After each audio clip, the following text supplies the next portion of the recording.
Five-star offensive tackle Michael Fasusi is off the board, just gave his commitment to the Oklahoma Sooners. Brent Venables has his first five-star of the 2025 cycle. To break it all down, On Three's very own Steve Wiltfong joining us now. Steve, obviously a huge get both in the literal and metaphorical sense for Brent Venables. How did the Sooners get this done?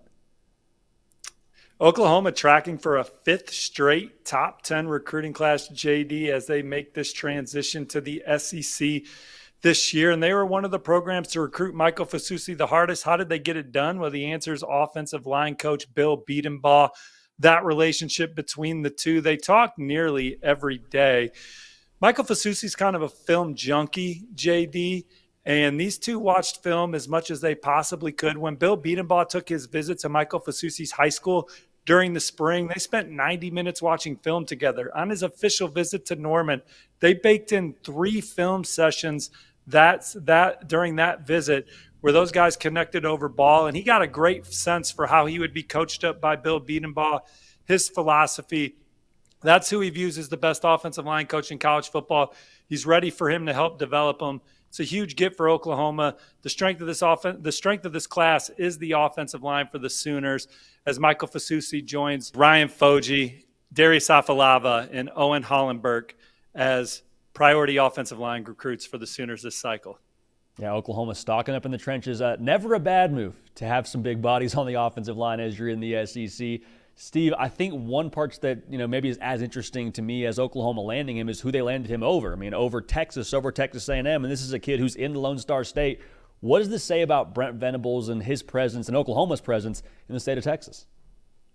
Well, we don't know by now. Oklahoma's a powerhouse on the recruiting trail. Again, they're working on a 5th straight top 10 recruiting class. It's a national brand. Them moving to the SEC certainly helps as well.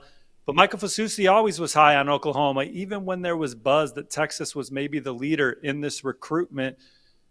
People around Norman, around the Oklahoma program, always felt good about their position. Obviously, easy to see why now as he has jumped in the fold for Oklahoma, the jewel of their 2025 class to date.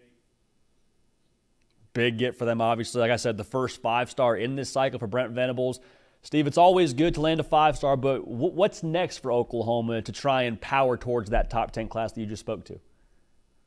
Well, they'd like to land one more 5-star offensive tackle. The big target still on the board is Andrew Babalola out of Kansas City, Missouri, Overland Park High School. Oklahoma's one of the finalists. There's been a lot of buzz around Michigan and Stanford for Andrew Babalola. But as his decision nears, Oklahoma's a program that we've always mentioned, and I continue to hear that they're way in the thick of that one. They've had Andrew Babalola talk to guys like Walter Rouse, who transferred from Stanford to Oklahoma, was drafted this past year out of Norman. Again, the relationship with Bill Bedenbaugh, Oklahoma's track record developing offensive linemen. Bill Bedenbaugh is arguably the best offensive line coach in college football. Oklahoma's in the thick of it with Michigan, Stanford, Auburn, and Missouri for Andrew Babalola.